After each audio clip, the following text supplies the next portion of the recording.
she was just a girl. She expected the world, but it flew away from her reach. So she ran away in her sleep and dreamed of paradise, paradise.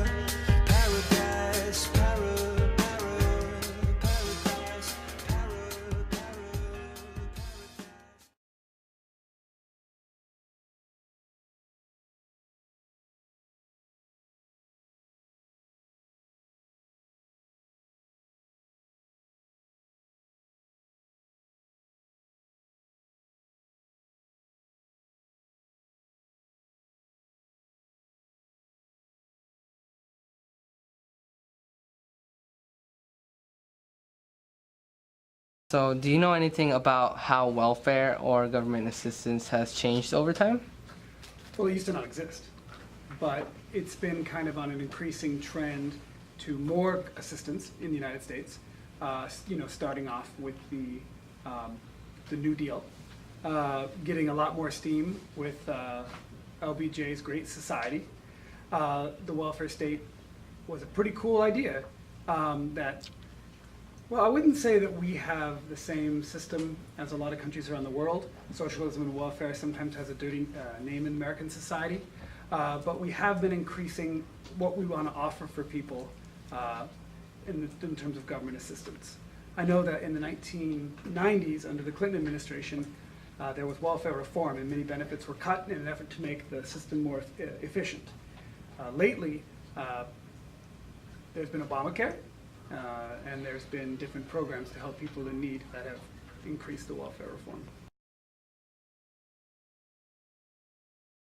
Welfare revolution of FDR and other presidents like LBJ and JFK in the 20th century. Let's take a look. A long time ago, in a British colony far, far away, English poor laws were enforced as one of the first welfare policy actions. These policies, brought over to colonial America from the motherland, established public workhouses for the unemployed, and helped build many poorhouses such as orphanages and soup kitchens. Half a century after the U.S. gained independence from England, Americans began to move west. Remember the Trail of Tears? In 1824, the Bureau of Indian Affairs was basically a giant tissue box issued by the government as the first race-centered federal assistance welfare program aimed at protecting and aiding Native Americans. Welfare also came in the form of loony bins. In 1845, during the Great Awakening, Dorothea Dix led the social movement for the establishment of public mental asylums to protect the indigent insane. If you remember your APUSH, Freedmen's Aid Societies were established before the Civil War in the northern states to assist former slaves with education and supplies. This led to the creation of the first federal welfare agency, called the Freedmen's Bureau, to provide temporary relief, education, employment, and health care for the newly released slaves during Reconstruction. In 1910, several states passed workmen's compensation laws to protect wage earners from the economic risks of injury or unemployment. Recall that one summer where we had to read Upton Sinclair's The Jungle before starting AP English in junior year? The Food and Drug Administration, or the FDA, were one of the watchdog programs enacted to protect employees in the food industry. Likewise, in 1913, the U.S. Department of Labor was created to promote the welfare of American workers. World War I, one of the most traumatic wars for soldiers due to the condition of being shell-shocked, caused the government to create the U.S. Veterans Bureau, now U.S. Department of Veterans Affairs, in 1930 to help PTSD veterans from the Great War get back into the labor force and provide trauma centers for the victims. Some programs also help the widows and families of deceased or handicapped veterans. The United States saw a revolution in welfare programs through President Franklin Delano Roosevelt when he initiated a New Deal for Americans and established major social welfare programs to combat unemployment and poverty. Programs include the Civilian Conservation Corps, the Civil Works Administration, the Federal Emergency Relief Administration, and later, the Works Progress Administration. Under FDR, the famous Social Security Act was signed into law. It not only established a retirement insurance program, but also established federal welfare programs that help states pay for and administer programs in old age assistance, aid to the blind, aid to dependent children, and general assistance for Americans in need who do not qualify for other forms of help. And finally, the GI Bill after World War II is probably one of the most popular forms of welfare. which provided enormous assistance to World War II veterans toward college admission and financial aid.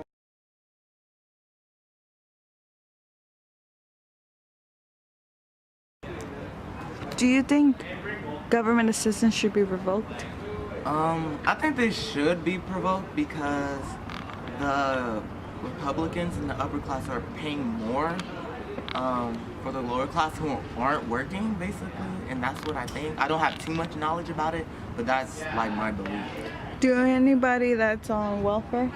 I think so, but not really. Okay, Brian Daniels, thank you for your time. That doesn't answer the question of where should we cut the federal budget. To me, the answer is easy. We need to cut an area that actually hurts many of the people we claim we want to help. I'm talking about a set of programs known in Washington as means-tested welfare programs. Programs such as food stamps, public housing, Medicaid, and temporary assistance for needy families. They are means-tested, providing benefits to people below a certain income range.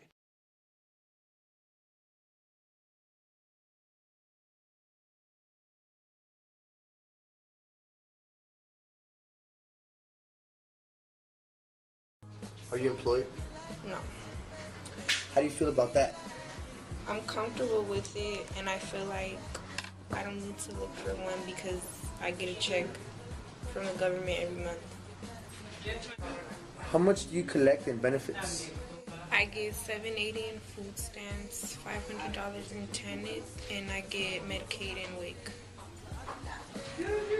You get free daycare, so if you have 4 kids or 6 kids, you get money for free daycare. So all of them can go to daycare. Most people, they have their friend as the daycare person, and they split the money. I heard all about it. And they split the money for that, and then you have the cash that they give you, and then the lights and gas and the free home. I mean, who would want to work in America? This is what the taxpayers are paying for.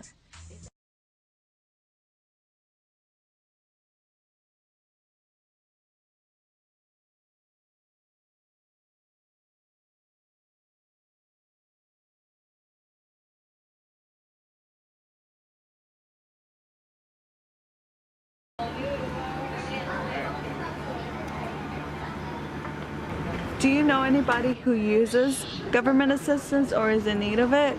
I do actually. My aunt on my mother's side, she uses EBT because she's a single adult in a household of 3.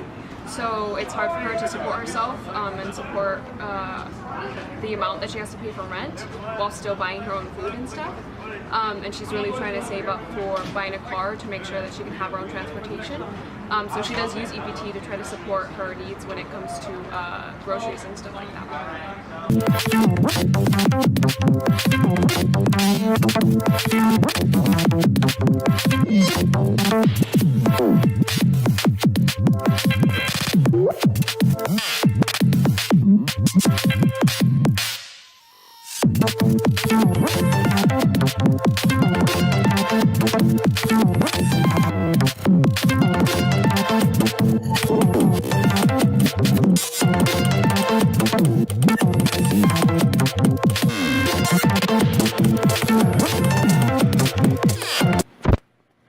We live in a world that rotates fast enough for us to not feel it.